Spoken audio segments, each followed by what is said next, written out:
इस बार विपक्ष के बड़े बड़े नेता पहले से ही नेता विपक्ष में बोलने लगे हैं, संसद में बोलने लगे हैं। 24 में 400 पार, 24 में फिर एक बार, लेकिन इसके पहले मध्य प्रदेश की जनता ने विधानसभा चुनाव में जो हमें भारी जन समर्थन किया है, हमारे इतने सारे साथियों को विजयी बनाया है। आपने हमारे पर जो विश्वास रखा है ना, मैं आज फिर एक बार गारंटी देता हूं कि इस विश्वास के अनुरूप हम दिन रात आपके लिए काम करेंगे।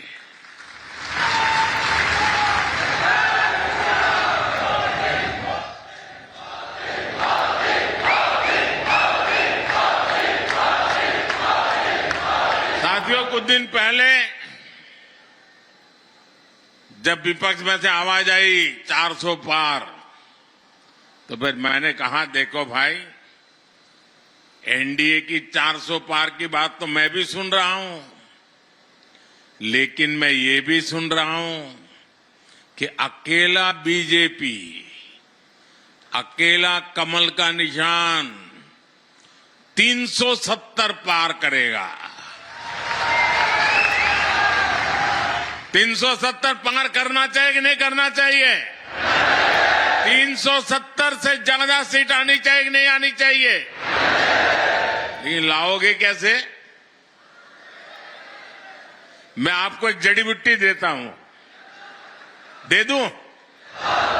मैं पब्लिकली जड़ी बूटी दे रहा हूं। देखिए, आपको बस आज से यहां से जाकर के एक ही काम करना है, ज्यादा नहीं, एक ही काम। क्या काम करना है? पिछले 3 चुनाव में आपके यहां पोलिंग बूथ में क्या रिजल्ट आया था वो निकालो। पोलिंग बूथ में कमल पर कितने वोट पड़े थे उसका हिसाब निकालो। निकालोगे? 3 चुनाव का निकालोगे? फिर उसमें जिस समय सबसे ज्यादा वोट मिले हैं उसको जरा लिख लो कि इस पोलिंग बूथ में पिछले चुनाव में 3 में ये सबसे ज्यादा वोट मिले थे। लिख लोगे? जरा जवाब दीजिए, लिख लोगे? फिर आप तय करना कि अब जो ज्यादा से ज्यादा वोट बूथ में मिले थे उसमें इस बार 370 नए वोट जुड़ने चाहिए। करेंगे? यानी आपके पोलिंग बूथ में जितने वोट ज्यादा पहले मिले थे उसमें इस बार मेहनत करके 370 वोट ज्यादा लाना है। लाएंगे? हिसाब किताब करेंगे? एक एक मतदाता की सूची बनाएंगे? सरकार के काम उसको बताएंगे? उसने कौन कौन सी योजना का लाभ उसके घर तक पहुंचा है ये बताएंगे उसको, और जिसको अभी पहुंचा नहीं है उसको विश्वास देंगे कि मोदी जी फिर से आकर के काम पूरा करेंगे। बताओगे? अब एक पोलिंग बूथ में अगर आप नए 370 वोट 370 वोट આપણે ગુજરાતીમાં 370 કહીએ ને, હા, 370 वोट अतिरिक्त होने चाहिए। अगर ये मेरे हर बूथ में हो गया तो 370 पार पक्का। करेंगे। साथियों, विपक्ष के लोगों को जमीनी हकीकत का ये आईना मध्य प्रदेश ने पिछले चुनाव में जनता का मिजाज क्या है वो दिखा दिया है। मध्य प्रदेश को मौका मिला इसलिए दिखा दिया, लेकिन ऐसा ही मिजाज हिंदुस्तान के कोने कोने में है। मैं अभी दक्षिण में गया था, राम मंदिर को लेकर के मेरा एक अनुष्ठान चलता था और मैंने वहां जो भाव देखा, माताएं, बहनें, बुजुर्ग, बच्चे, नौजवान। मेरा कार्यक्रम नहीं था पब्लिक का, मैं तो अपना पूजा पाठ के लिए गया था, लेकिन हजारों हजारों की तादाद में मुझे आशीर्वाद देने के लिए आ रहे थे। मैंने देश की ताकत को, देश के आशीर्वाद की ताकत को, माताओं बहनों के आशीर्वाद की ताकत को अनुभव किया है।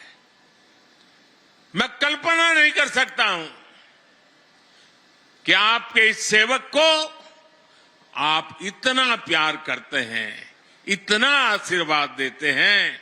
शायद कितने जन्मों का पुण्य होगा, तब जाकर के मुझे आपके आशीर्वाद प्राप्त करने का अवसर आता है। मेरे प्यारे जनजातीय समाज के भाइयों बहनों,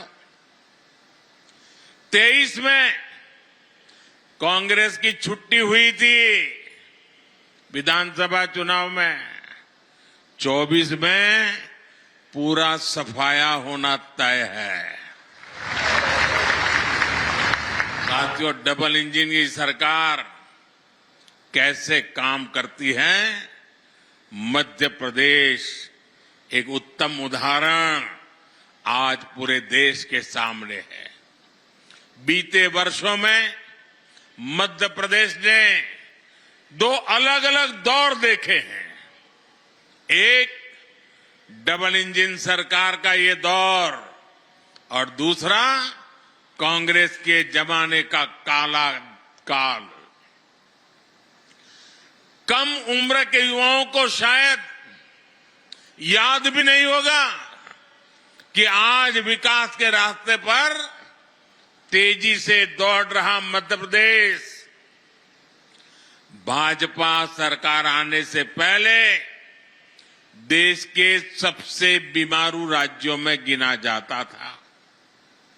मध्य प्रदेश को बीमारू बनाने के पीछे सबसे बड़ी वजह थी गांव, गरीब और आदिवासी इलाकों को लेकर कांग्रेस का नफरत भरा रवैया।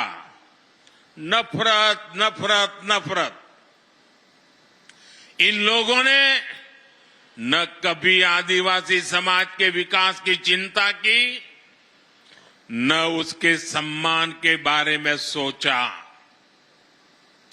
इनके लिए तो जनजातीय लोगों का मतलब केवल कुछ वोट होता था, सिर्फ वोट होता था।